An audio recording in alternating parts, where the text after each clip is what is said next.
Technique ক্লাসে তোমাদের সকলকে স্বাগত। আজকে আমাদের আলোচ্য বিষয় 2026 সালের অষ্টম শ্রেণীর প্রথম পর্যায়ক্রমিক মূল্যায়নের অঙ্কের সেট 1 এর প্রশ্ন এবং তার উত্তর। তোমাদের প্রথম পর্যায়ক্রমিক মূল্যায়নে পূর্ণমান থাকবে 30, সময় হবে তোমরা 1 ঘন্টা। তোমাদের এর আগে প্রথম পর্যায়ক্রমিক মূল্যায়নের বাংলা, ইতিহাস, ভূগোল এছাড়াও পরিবেশ এবং বিজ্ঞানের প্রশ্ন এবং তার উত্তর করিয়েছি। তোমরা যারা যারা দেখোনি তার জন্য লিঙ্ক ডেসক্রিপশন বক্সে থাকবে, তোমরা সেখানে দেখে নিতে পারো। তো তোমাদের এই প্রশ্নোত্তর পর্ব শুরু হয়ে বলে রাখি, তোমরা যারা চ্যানেল নতুন আছো তারা অবশ্যই চ্যানেলটিকে সাবস্ক্রাইব করে দিও এবং পাশে থাকা বেল আইকনটি প্রেস করে দিও। তাহলে আমরা চলে আসছি প্রশ্নোত্তর পর্বে। প্রথমে দেখো তোমাদের কিভাবে নাম্বার বিভাজনটা হবে। দেখো, অতি সংক্ষিপ্ত প্রশ্ন তোমাদের 8টা থাকবে, 1 গুণ 8। আমাদের পাটিগণিত থেকে থাকবে 2টে, বীজগণিত থেকে 2টি আর জ্যামিতি থেকে 4টি। সংক্ষিপ্ত প্রশ্ন থাকবে 4টি, 2 গুণ 4, প্রতিটি প্রশ্নের মান হচ্ছে 2 করে। পাটিগণিতে থাকবে 2টি, বীজগণিতে থাকবে 2টি। সম্পাদ্য একটি করতে হবে, মান থাকবে 4। পাইচিত্র একটি করতে হবে, মান থাকবে 4। আর উৎপাদকের বিশ্লেষণ 2টি থাকবে, 3 গুণ 2, অর্থাৎ প্রতিটি প্রশ্নের মান থাকবে 3 করে। ঘন থেকে একটি আর বর্গ থেকে একটি করতে হবে। এই হচ্ছে তোমাদের নতুন যে হলিস্টিক প্যাটার্ন হয়েছে তার নাম্বার বিভাজনের প্রক্রিয়া। এবার দেখো তোমাদের প্রশ্নোত্তর পর্ব। দেখো ফার্স্টে নিচের প্রশ্নগুলির উত্তর দাও। 1 গুণ 4 সমান 4। দুটি ভিন্ন মূলদ সংখ্যার যোগ সর্বদা ড্যাশ সংখ্যা, উত্তর হবে মূলদ সংখ্যা। 2, একটি সরলরেখার ওপর একটি রশ্মি দণ্ডায়মান হয়ে যে দুটি সন্নিহিত কোণ উৎপন্ন করে তাদের সমষ্টি ড্যাশ সমকোণ, উত্তর হচ্ছে 2 সমকোণ। 3 নম্বর, 30 ডিগ্রি কোণের পূরক কোণের মান কত? তো 90 ডিগ্রি থেকে 30 ডিগ্রি মাইনাস করব, তাহলে যেটা আমরা পাবো 60 ডিগ্রি। পরের প্রশ্ন, একটি সূক্ষ্মকোণ ও স্থূলকোণ পরস্পর পূরক কোণ হতে পারে, এটা মিথ্যা, তাই জন্য এখানে মিথ্যা লেখা হয়েছে। তারপর বলেছে নিচের প্রশ্নগুলির উত্তর দাও। 1 গুণ 4 সমান 4। 7-এর 18কে মাইনাস 5-এর 6-এর অনন্যক দিয়ে গুণ করলে কত পাবো? তো দেখো 7-এর 18কে মাইনাস 5-এর 6-এর অনন্যক দিয়ে গুণ করে পাই। তো মাইনাস 5-এর 6-এর অনন্যক মানে উল্টে দিলাম, দেখো 7-এর 18 গুণ মাইনাস 6 গুণ বাই 5। তো মাইনাসটা আগে দিয়ে দিলাম, 7-এর 18 গুণ 6-এর 5, তাহলে কত হলো? এখানে আমাদের 6 দিয়ে 18কে কেটে দেবো, 3 6 18, তাহলে উপরে থাকলো 7, নিচে হয়ে যাবে 15, মাইনাস 7-এর 15। আশা করি সকলে বুঝতে পেরেছো। দেখো এখান থেকে যদি আমরা এখানে কেটে দিই তাহলে এখানে আমরা 3 পাবো, ঠিক আছে। এবার দেখো দুটি সমকোণ কি পরস্পর সম্পূরক হতে পারে? উত্তর লিখবে দুটি সমকোণের সমষ্টি 90 যোগ 90 সমান 180 ডিগ্রি, সুতরাং দুটি সমকোণ পরস্পর সম্পূরক হতে পারে। পরের প্রশ্ন, উৎপাদকের একটি উদাহরণ দাও। তো দেখো 3কে 27-এর উৎপাদক বা গুণনীয়ক বলা হয়ে থাকে, তাহলে এটা হচ্ছে একটি উদাহরণ হয়ে গেল। তারপর প্রশ্ন, 2-এর 9-এর সাথে কত যোগ করলে 0 পাওয়া যাবে? উত্তর হচ্ছে 2-এর 9-এর সাথে মাইনাস 2-এর 9 যোগ করলে 0 পাওয়া যাবে। পরের প্রশ্ন, নিচের প্রশ্নগুলির সংক্ষিপ্ত উত্তর দাও। 2 গুণ 4 সমান 8। তো দেখো এখানে তোমাদের 8টা কিন্তু প্রশ্ন হয়ে গেল, প্রথমে 4টে তারপরে 4টে, 8টা প্রশ্ন কিন্তু হয়ে গেল। এবার এখানে 2 নম্বরের প্রশ্ন, তার মান হচ্ছে 2 করে। দেখো কি বলেছে, একটি আয়তাকার বাগানের দৈর্ঘ্য 20 মিটার এবং প্রস্থ 15 মিটার। বাগানটির চারিদিকে 2 মিটার চওড়া একটি রাস্তা রয়েছে, রাস্তাটির ক্ষেত্রফল কত হবে? তো দেখো কিভাবে হবে। আয়তাকার বাগানটির দৈর্ঘ্য 20 মিটার, প্রস্থ 15 মিটার, বাগানটির ক্ষেত্রফল হচ্ছে 20 গুণ 15 বর্গ মিটার, মানে হচ্ছে 300 বর্গ মিটার। রাস্তা বাদে বাগানটির দৈর্ঘ্য 20 মাইনাস 2 গুণ 2 মিটার, মানে হচ্ছে 20 মাইনাস 4 মিটার, মানে 16 মিটার। আর প্রস্থও ঠিক একইভাবে হবে, 15 বিয়োগ 2 গুণ 2। কেন হচ্ছে দেখো, যদি এটা একটা আমরা বাগান ধরি, তাহলে রাস্তা আছে এরকম চওড়া, রাস্তা এরকম চওড়া আছে। তো এটাকে যদি আমরা দৈর্ঘ্য ধরি, দেখো এটাকে যদি আমরা দৈর্ঘ্য ধরি, তো এই দৈর্ঘ্য হচ্ছে 20, টোটালটা হচ্ছে 20 হয়ে গেল। এবার দুটো 2 কেন মাইনাস হলো? চওড়া তো 2 করে, তাহলে এইটা হচ্ছে 2, এটাও 2। দেখো এখান থেকে এইটুকুও 2, আবার এখান থেকে এইটুকুও 2, তাহলে দুটো 2 হয়ে গেল। তাহলে এইখান থেকে এইটুকু হচ্ছে 20 মাইনাস 2 গুণ 2 আমাদের হয়ে যাচ্ছে। আশা করি সকলে বুঝতে পেরেছ। এবার প্রস্থটাও ঠিক তেমনি, প্রস্থটাও এটাকে যদি আমরা প্রস্থ ধরি, তাহলে এটা হচ্ছে 15, আর এই চওড়াটা হচ্ছে 2 করে, এই চওড়া 2, এই চওড়া 2, তাহলে দুটো 2, আর এটা থেকে যদি বাদ দিই তাহলে এইখান থেকে এইটুকু আমরা পাবো। তাহলে এটা হলো প্রস্থ হলো আমাদের 16 মিটার। রাস্তা বাদে বাগানটির ক্ষেত্রফল তাহলে কত হলো? 16 গুণ 11 বর্গমিটার, মানে হচ্ছে 176 বর্গমিটার। তাহলে রাস্তার যে ক্ষেত্রফল কত হলো? রাস্তার ক্ষেত্রফল হলো মোট ক্ষেত্রফল থেকে এটা যদি বাদ দিয়ে দিই 300 মাইনাস 176 বর্গমিটার, মানে হচ্ছে 124 বর্গমিটার। পরের প্রশ্ন দেখো, ভাগ করতে বলেছে। দেখো এখানে তোমাদের যেটা ভাজ্য রয়েছে x square plus 11x plus 27, আর ভাজক রয়েছে এক্স প্লাস 6, ঠিক আছে? তো এটা যদি আমরা ভাগ করি তাহলে আমরা কি পাবো? দেখো দেখো এক্স প্লাস 6, একে যদি প্রথমে এক্স দিয়ে গুণ করি তাহলে দেখো এক্স গুণ এক্স মানে এক্স স্কোয়ার, 6 গুণ এক্স মানে 6x। তাহলে এবার দেখো এখানে মাইনাস হয়, আমরা জানি।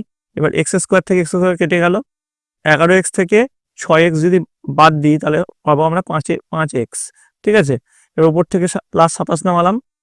এবার দেখো যদি 6 দিয়ে আমরা গুণ করি, প্লাস 6 দিয়ে যদি আমরা গুণ করি তাহলে কি পাবো? সরি 5 দিয়ে যদি গুণ করি, দেখো 5x প্লাস 30, এখানে যদি 5x প্লাস 5 6 30, আশা করি এখানে তোমরা দেখতে পাচ্ছ 5x প্লাস 30। এবার দেখো পুরোটাই কেটে গেল, এখানে মাইনাস 30, উপরে আছে প্লাস 27, উপরে প্লাস 27 আর নিচে মাইনাস 30 থাকলে কত পাবো আমরা? নিচে -3। তাহলে এটা হয়ে গেল ভাগশেষ। আশা করি তোমরা বুঝতে পারছো। তাহলে ভাগফল হচ্ছে x প্লাস 5 আর ভাগশেষ হচ্ছে -3। পরের যে প্রশ্ন দেখো, m প্লাস 1/m সমান -5 হলে m স্কোয়ার প্লাস 1/m স্কোয়ারের মান কত? তো দেখো m square plus 1/m square যদি আমরা ভাঙি তাহলে m স্কোয়ার প্লাস 1/m এর হোল স্কোয়ার করলাম। এবার তাহলে a স্কোয়ার প্লাস b স্কোয়ারের সূত্রে পড়ে যাচ্ছে, তাহলে কি হচ্ছে? m প্লাস 1/m এর whole square minus 2 into m into 1/m, ঠিক আছে? তাহলে এখানে কি পাচ্ছি আমরা? দেখো -5 স্কোয়ার, মানে m প্লাস 1/m এর মান আমাদের -5 দিয়েছিল, তো -5 স্কোয়ার করে দিলাম, -2, দেখো m আর m কেটে গেল, তাহলে -2 থেকে গেল এখানে, তাই তো? তাহলে এখানে -5 এর হোল স্কোয়ার মানে হচ্ছে 25, -2, তাহলে 23 হয়ে গেল। বোঝা গেছে? এবার দেখো x এর মান নির্ণয় করতে বলেছে এখান থেকে। তো x/4 মাইনাস x/2 সমান 3 × 1 = 2 মাইনাস x/3, এখান থেকে x এর মানটা নির্ণয় করতে বলেছে। তো আমরা কিভাবে করবো? দেখো এখানে যেটা আছে থেকে গেল, মাইনাস x/3টা এদিকে চলে গেল, তাহলে x/4 minus x/2 plus x/3 সমান 7/2। এটাকে যদি ভাঙি 3 × 6 = 7, 3 × 6 = 7, 7/2 হয়ে গেল। এবার দেখো 4, 2 আর 3 এর লসাগু আমরা 12 পাই। তবে যদি 12 পাই তাহলে এখানে 3 4 12, তো 3x, 6 2 12, তাহলে 6x মাইনাস 6x হলো, আর 3 4 12, তাহলে 4 প্লাস 4x সমান 7/2। এবার দেখো এখানে যদি আমরা প্লাস 4x আর প্লাস 3x মানে হচ্ছে প্লাস 7x আর মাইনাস 6x, তাহলে প্লাস 7x মাইনাস 6x, আর 12টাকে উপরে নিয়ে চলে গেলাম, 7/2 ইন্টু 12। তাহলে এখানে আমাদের কত পাবো? x মানে কত পাবো? এখানে 6 2 12, 6 7 42। আশা করি তোমরা হলে বুঝতে পেরেছো। এবার দেখো বলেছে 6 সেন্টিমিটার এবং 4.8 সেন্টিমিটার বাহু বিশিষ্ট একটি আয়তক্ষেত্র অঙ্কন করো। এই প্রশ্নের মান আছে 4। তো দেখো প্রথমে 6 সেন্টিমিটার কেটে নিলাম আর 4.8 সেন্টিমিটার কেটে নিলাম, দিয়ে দেখো 6 সেন্টিমিটার এবং 4.8 সেন্টিমিটার একটি তোমাদের আয়তক্ষেত্র অঙ্কন করা হয়েছে। এই আয়তক্ষেত্রের নাম দেওয়া হয়েছে BEST, যার বি বাহুর দৈর্ঘ্য হচ্ছে 6 সেন্টিমিটার আর ES বাহুর দৈর্ঘ্য হচ্ছে 4.8 সেন্টিমিটার। আশা করি তোমরা সকলে বুঝতে পেরেছো। তো এবার দেখো পরের যে প্রশ্ন, একটি বিদ্যালয়ে বাংলায়, ইংরেজিতে, অঙ্কে, পরিবেশে ও শারীরিক শিক্ষা ও হাতের কাজে পূর্ণমান পাওয়া ছাত্রের সংখ্যা যথাক্রমে 15%, 20%, 30%, 15% এবং 20%। এই বিষয়টিকে পাইচিত্রের সাহায্যে দেখাও। এর মানও কিন্তু 4 আছে, তোমাদের একটা পাইচিত্র কিন্তু পরীক্ষায় থাকবেই। তো দেখো এখানে ছক করা হয়েছে প্রাপ্ত নম্বর শতকরা, অর্থাৎ বাংলায় 15% পূর্ণমান পেয়েছে, ইংরেজিতে 20%, অঙ্কে 30%, পরিবেশে 15%, শারীর শিক্ষা হাতের কাছে 20%, তো সেটা করা হলো। এবার যদি এইটাকেই ভগ্নাংশে করি, শতকরাটাকে ভগ্নাংশে করি 15/100, তো 15/100কে কাটাকাটি করলে 3/20 পাওয়া যায়। 20কে করলে 20/100 মানে 2/10 পাওয়া যায়। 30/100 মানে 3/10 পাওয়া যায়। 15/100 মানে 3/20 পাওয়া যায়। 20/100 মানে 2/10 পাওয়া যায়। এবার যেহেতু পাই চিত্র আঁকবো, তাহলে কেন্দ্রীয় কোণটাকে 160 ধরে এর অংশ দিয়ে বিভাজন করি, 360 ডিগ্রিতে যদি গুণ করি তাহলে এটা 54 ডিগ্রি হচ্ছে। এটা হচ্ছে আমাদের 72 ডিগ্রি, এটা হচ্ছে 108 ডিগ্রি, এটা হচ্ছে 54 ডিগ্রি, এটা হচ্ছে 72 ডিগ্রি। তো এইভাবেই কিন্তু আমরা পাইচিত্রটা অঙ্কন করব। দেখো পাইচিত্র কিভাবে অঙ্কন করবো দেখো। এবার প্রত্যেকটা জায়গা বেরোলো দেখো, বাংলা বেরোলো 54, ইংরেজি বেরোলো 72, অঙ্ক বেরোলো 108, পরিবেশ 54, আর শারীরিক শিক্ষা ও হাতের কাজ হচ্ছে 72 ডিগ্রি। তো ওইভাবেই আমরা কিন্তু এইভাবে পাই চিত্রটা অঙ্কন করলাম। আশা করি তোমরা দেখতে পাচ্ছ। এবার দেখো পরের প্রশ্ন, উৎপাদক বিশ্লেষণ।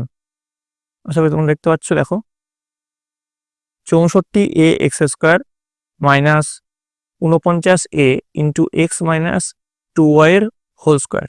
তো উৎপাদক বিশ্লেষণটা তোমরা দেখে নাও কিভাবে করবে।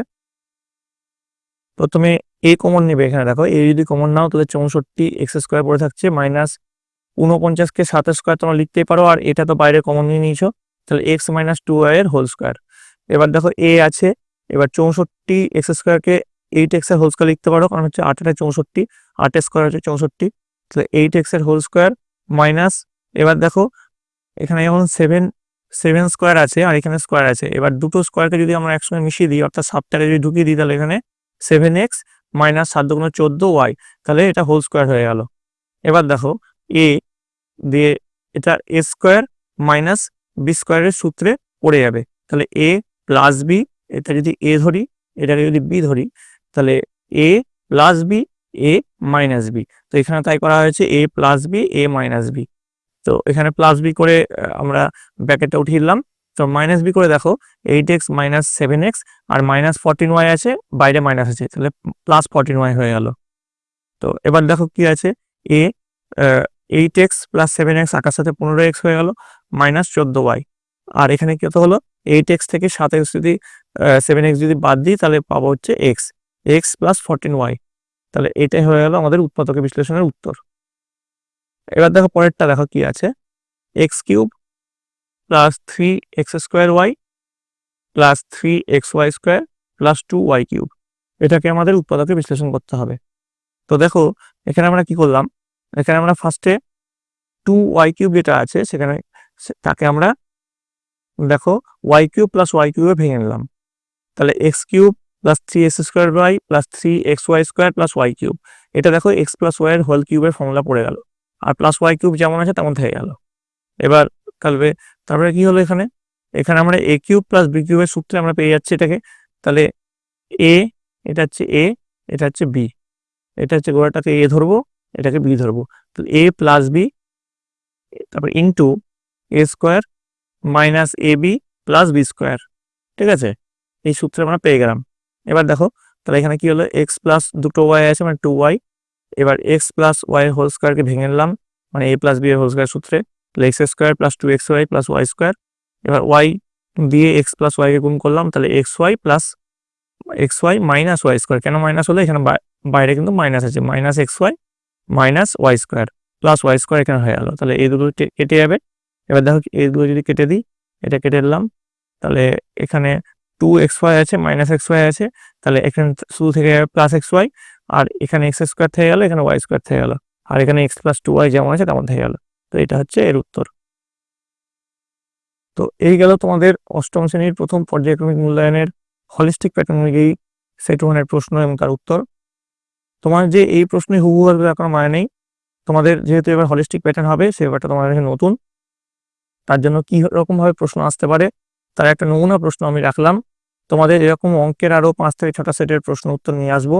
এছাড়াও অন্যান্য সাবজেক্টের প্রশ্ন উত্তর এবং তৎসহ রায় মার্টিনের প্রশ্ন এবং উত্তর যেটা চলছে, তার সিরিজ চলছে, সেগুলো নিয়ে আসা হবে।